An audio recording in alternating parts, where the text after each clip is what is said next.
गुरुशुक्राचार्य महाराजांच्या मूर्तीच्या प्राणप्रतिष्ठा सोहळ्याचे आयोजन। सालाबाद प्रमाणे याही वर्षी श्रावण महिन्याच्या अष्टमीला म्हणजे दिनांक 12 ऑगस्ट 2024 वार सोमवार रोजी शुक्र जन्मोत्सव सोहळा साजरा केला जाणार आहे।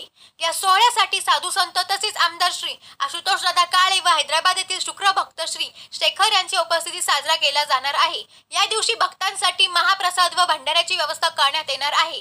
गुरु शुक्राचार्य महाराज मंदिरामध्ये प्रथमच गुरु शुक्राचार्य महाराजांच्या मकराना मार्बल मधील सुंदर प्रतिमेची मूर्तीची प्राणप्रतिष्ठा केली जाणार आहे।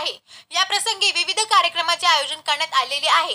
18 ऑगस्ट रोजी गुरु शुक्राचार्य महाराजांच्या प्रतिमेची भव्य मिरवणूक, 19 ऑगस्ट रोजी सकाळी संकल्प पुण्याह वाचन देवता स्थापन प्रधान संकल्प देवता आवाहन आरती, 20 ऑगस्ट रोजी सकाळी मंगलाचरण नवग्रह मंडल देवता स्थापन अग्निप्रगट्य, दुपारी ग्रह हवन लोकपाल होम होम हवन फुलादिवास आरती, 21 ऑगस्ट रोजी सकाळी मंगलाचरण देवता पूजन होम प्रत्यहोम, दुपारी गुरु शुक्राचार्य मूर्तीस 108 कुंभात्मक विशेष स्थान मूर्ती पूजा व श्रीमूर्तीस फलादिवास, 22 ऑगस्ट रोजी सकाळी देवता पूजन पुष्पार्चन बिल्वार्चन, दुपारी मूर्ती प्रति होम विशेष होम श्रीमूर्ती शयादिवास व धान्यादिवास आरती, 23 ऑगस्ट रोजी सकाळी पूजा प्रधान हवन श्रीमूर्तीची स्थापना मूर्ती प्राणप्रतिष्ठा व मूर्ती अनावरण पूर्णाहुती स्थापना असे विविध कार्यक्रमाचे आयोजन करण्यात आलेले आहे। त्यानंतर भक्तांसाठी भंडाऱ्याचे आयोजन करण्यात आलेले आहे। सदर कार्यक्रमास प्रमुख पाहुणे म्हणून श्री व सौ प्रदीप शेठ धनराज राठी, श्री व सौ विवेक भैया बिपिन दादा कोल्हे, परमपूज्य हबप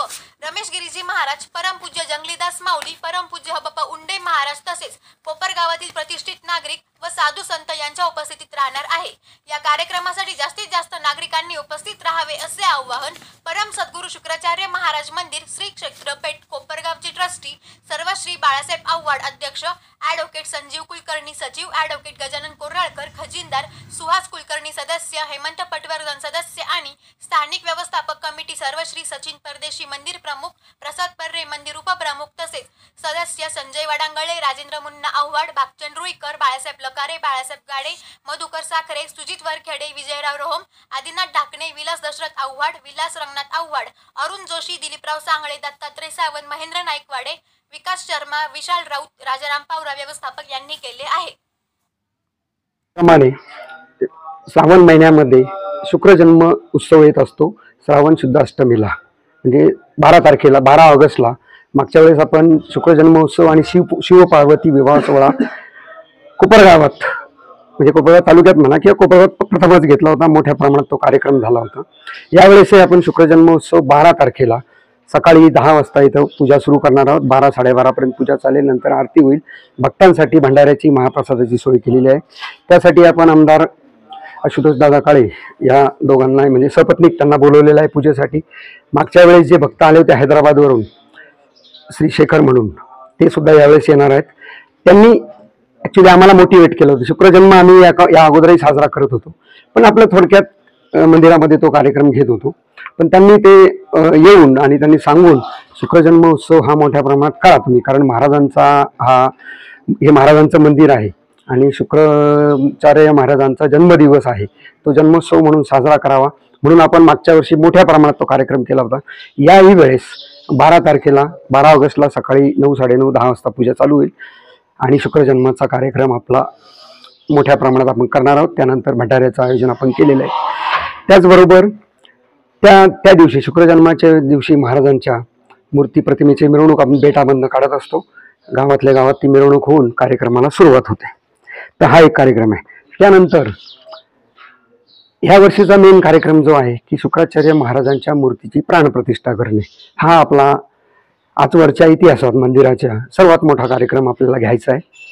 शुक्रजन्म महाराजांच्या मकराना मार्बलची मूर्ती तयार होते आहे। ती साधारणतः 1-2-4 दिवसात आपल्यापर्यंत पोहोचून जाईल।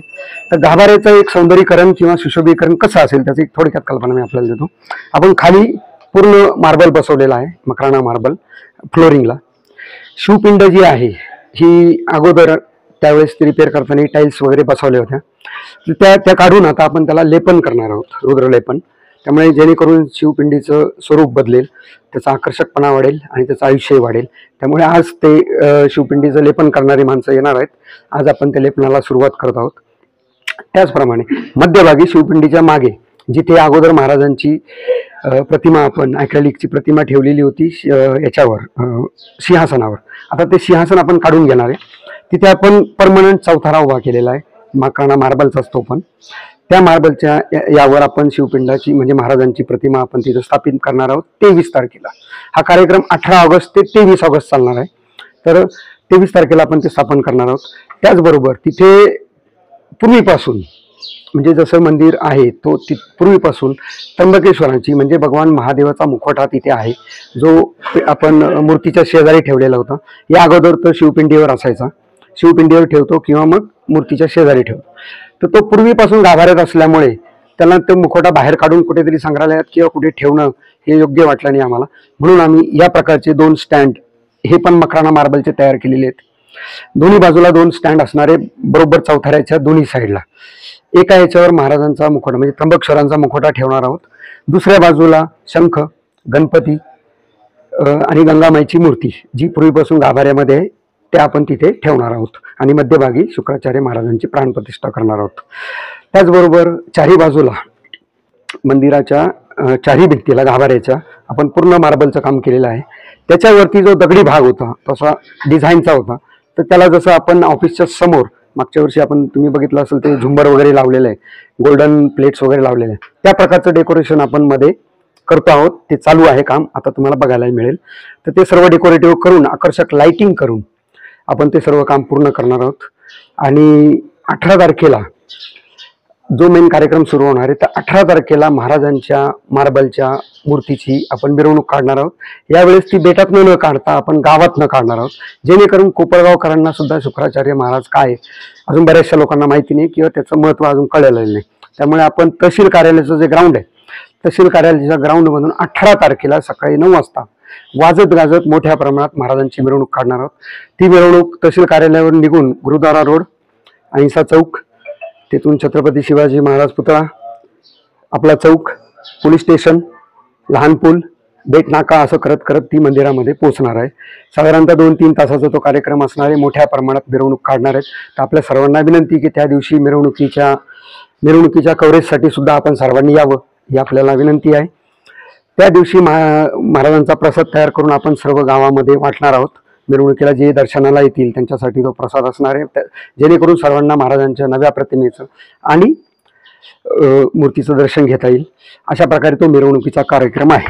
त्यानंतर 19 तारखेपासून पूजेच्या कार्यक्रमाला सुरुवात होणार आहे. 19 तारखेला सकाळी 9 ते दुपारी 12 वाजेपर्यंत आपली पूजा चालणार आहे. 2 सेशनमध्ये पूजा चालणार आहे, 9 ते 12 आणि दुपारी 2 ते 5-6 वाजेपर्यंत. मध्ये फक्त 1 तास जेवणासाठी किंवा ब्राह्मणांना विश्रांतीसाठी आपण देणार आहोत, कारण मध्ये आरती वगैरे आपली दररोजची आरती असते, त्यामुळे त्या आरतीला अर्धा तास जातो असं आहे. तर पहिल्या दिवशी 19 तारखेला सकाळी संकल्प पुण्यवाचन होईल, संकल्प होतील, देवता स्थापन केल्या जातील, प्रधान देवतांना आवाहन केलं जाईल. त्यानंतर सर्व आवाहन करून सर्व देवता वगैरे दुपारी मध्यान्ह आरती होईल आणि सर्व भक्तांना प्रसाद वाटून सकाळच्या कार्यक्रमाचं आयोजन थांबणार आहे. तर त्या दिवशी पहिल्या दिवशी पूजेसाठी बसण्यासाठी नाशिक येथील उद्योगपती श्री व सौ प्रदीप शेठ धनराज राठी हे बसणार आहेत. त्यानंतर आपण विवेक भैया कोलेंना पण आवाहन करणार आहोत, त्या जोडींना बोलवणार आहोत. आमदार साहेबांना आवाहन करणार आहोत, त्या जोडीला बसणार आहोत. या सर्व मंदिराच्या कार्यक्रमाचं ज्यांनी डिझाईन केलं ते माझे मोठे बंधू कॅप्टन सुरेश माळू यावाड, त्यांना सुद्धा आपण बसवणार आहोत. त्यानंतर आम्हाला धार्मिक कामामध्ये जे मार्गदर्शन देत असतात नेहमी नाशिकचेच भाऊसाहेब देशपांडे, ते आमच्या कॅप्टन साहेबांचेच मित्र आहेत. ते नेहमी धार्मिक कामामध्ये आम्हाला मार्गदर्शन करत असतात, कुठली गोष्ट कशी करायची, काय केव्हा करायची, काय करायची. तर त्यांना सुद्धा आपण पूजेला बसवणार आहोत. त्याचबरोबर आम्ही सर्व ट्रस्टी सुद्धा पूजेला बसणार आहोत. त्याबरोबर कमिटी मेंबर जे आहेत सर्व सपत्नीक आम्ही जवळजवळ त्या दिवशी 25-30 जण पूजेला बसणार आहोत पुण्यवाचन करण्यासाठी पहिल्या दिवशी सकाळच्या सेशनला. मग सकाळचं सेशन सगळं झाल्यानंतर दुपारी देवता स्थापन, प्रथम देवता अभिषेक, पूजन सर्व होऊन मूर्तीस मग ते महाराजांच्या ज्या मूर्त्या आहेत त्याला जलादिवास दिला जाणार आहे. जलादिवास म्हणजे महाराजांची मूर्ती, ज्या काही मूर्त्या आहेत 2 मूर्त्या, त्याचबरोबर कचदेव आणि देवयानीच्या मूर्त्या सुद्धा आपण ठेवणार आहोत दोन्ही बाजूला. नंतर महाराजांच्या दर्शन म्हणजे भक्तांच्या दर्शनासाठी एक मकराणा मार्बलमध्ये आपण पादुका तयार करून घेतलेल्या आहेत, त्या बाहेरच्या बाजूला असतील त्या पादुकांच्या या सर्वांना आपण जलादिवास देणार आहोत. जला दिवस म्हणजे 24 तास त्या पाण्यामध्ये ठेवणार आहोत मूर्त्या. त्यासाठी आपल्या मागे आता हौदाचं काम चालू आहे. आपण तो हौद तयार करून घेतोय की जेणेकरून त्याच्यामध्ये मूर्त्या व्यवस्थित राहतील आणि पूर्ण पाण्यामध्ये बुडतील. तर पहिल्या दिवशी जलाधिवास दिला जाणार आहे. त्यानंतर 20 तारखेला मंगळवारी सकाळी नेहमीप्रमाणे पूजा होईल. मंगलाचरण, नवग्रह मंडल, देवता स्थापन, अग्नी वगैरे होऊन दुपारी आरती होऊन त्या कार्यक्रमाची सांगता होईल. त्यानंतर दुपारी परत 2 वाजता पूजा चालू होईल. त्या दिवशी ग्रह हवन होईल, लोकपाल होम होईल, होम हवन होईल. त्यानंतर संध्याकाळी महाराजांच्या मूर्तीला फुलादिवास दिला जाणार आहे. म्हणजे त्या मूर्त्या परत 24 तास आपण विविध फुलांमध्ये, सुवासिक फुलांमध्ये ठेवणार आहोत. 24 तास असे 4 दिवस आपल्याला द्यायचे, 4 ते 5 दिवस. म्हणजे त्यांना, कारण त्याच्यानंतर एकदा मूर्तीची प्राणप्रतिष्ठा झाल्यानंतर ते पुढील हजारो वर्ष महाराज भक्तांच्या सेवेसाठी बसणार आहेत. त्यामुळे त्यांना एक 4-5 दिवस आपल्याला आराम द्यायचा आहे. म्हणून हे जे निवास आहेत, पहिल्या दिवशी जलादिवस, दुसऱ्या दिवशी फुलादिवस द्यायचा आहे. तर तो फुलादिवस दिला जाईल आणि कार्यक्रमाची प्रसाद वाटून, आरती होऊन प्रसाद वाटून सांगता होईल. त्यानंतर 21 तारखेला परत सकाळपासून पूजा चालू होईल. पूजा वगैरे चालू होईल, आरती, प्रसाद 12 वाजता आरती होऊन परत प्रसाद वाटप होईल. दुपारी ज्या मूर्त्या आहेत गुरु शुक्राचार्य महाराजांच्या, ह्या मूर्त्यांना आणि बाकीच्या मूर्त्यांना, कचदेव देवयानी यांच्या मूर्त्यांना आपण विविध नद्यांचं जल बोलवलेलं आहे. परशरई नदी, गंगा नदी, यमुना नदी, सरस्वती, त्रिवेणी संगम, आपली गोदावरी नदी, मुळा, मुठा, जितक्या नद्यांचं पाणी आपल्याला भेटेल त्या सर्वांचं पाण्याची आपण अभिषेक करणार आहोत त्या पूजांना, मूर्तींना. आणि मूर्तींना स्नान झाल्यानंतर मग त्या दिवशी आपण फलादिवास देणार आहोत संध्याकाळी. फलादिवास म्हणजे विविध फलांमध्ये महाराजांच्या मूर्त्या झाकून ठेवायच्या 24 तास. मग ते तिसऱ्या दिवशी फलादिवास दिल्यानंतर आरती होईल, प्रसाद वाटून कार्यक्रमाची सांगता होईल. नंतर 22 तारखेला परत पूजा चालू होईल. त्या दिवशी 22 तारखेला मेन कार्यक्रम जो आहे म्हणजे आपल्याला पुष्पार्चन, म्हणजे बेलपत्र वाहणे, अशा विविध कार्यक्रम सकाळी होतील. त्यानंतर परमेश्वर काही ना काही संकेत त्या गोष्टीचे आपल्याला देत असतो. जसं बाळासाहेबांनी सांगितल्याप्रमाणे की एक प्राचीन वस्तू किंवा ते गुफा म्हणा किंवा ध्यान मंदिर म्हणा आपल्याला मध्ये आढळलं. ते का आढळलं? तर ते महाराजांची इच्छा होती म्हणूनच ते आपल्याला आढळलं, असं माझं वैयक्तिक मत आहे. इतक्या दिवस ॲक्रेलिक मूर्ती होती, त्यानंतर ठरलं की आपण मकराना मार्बल मध्ये ती मूर्ती करायची आणि ती मूर्ती आपल्याला स्थापन करायची आहे म्हणून त्या गाभाऱ्यामध्ये जाणं येणं सुरू झालं. आणि त्यानंतरच वरती ध्यान मंदिर आहे हे आपल्याला कळलं. ते कुठंतरी महाराजांनी ज्या गोष्टीचे आपल्याला संकेत दिले आणि येणारा हा काळ या भागाचा, या बेटाचा निश्चितपणानं खूप मोठा असेल, हे या गोष्टीचे संकेत आहेत असं वैयक्तिक माझं मत आहे बरं का. आणि हे सगळं करत असताना ट्रस्टी आहेत, व्यवस्थापन समिती आहे, तसंच पत्रकार बंधूंचा मोठा वाटा यामध्ये आहे. जितके कष्ट अध्यक्ष साहेब असतील, मी असेल, आमची सगळी टीम असेल, हे घेत असतात, तितकेच कष्ट तुमच्या लेखणीतून आम्हाला बघायला मिळत असतात. आम्ही केलेलं काम लोकांपर्यंत अतिशय बित्तंभूत आणि चोखरित्या त्या ठिकाणी पोहोचवतात. जे काही घटना मंदिरामध्ये घडत असेल, जे काही कार्यक्रम होत असतील, जे काही विधी होतात, ते सर्व आपण लोक आपल्या लेखणीतनं, आपल्या विचारातनं आणि आपल्या कॅमेऱ्यातनं हे लोकांपर्यंत पोहोच करतात. त्याबद्दल मी मंदिर प्रशासनाच्या वतीने सर्व पत्रकार मित्रांचे, बंधूंचे विशेष आभार व्यक्त करतो.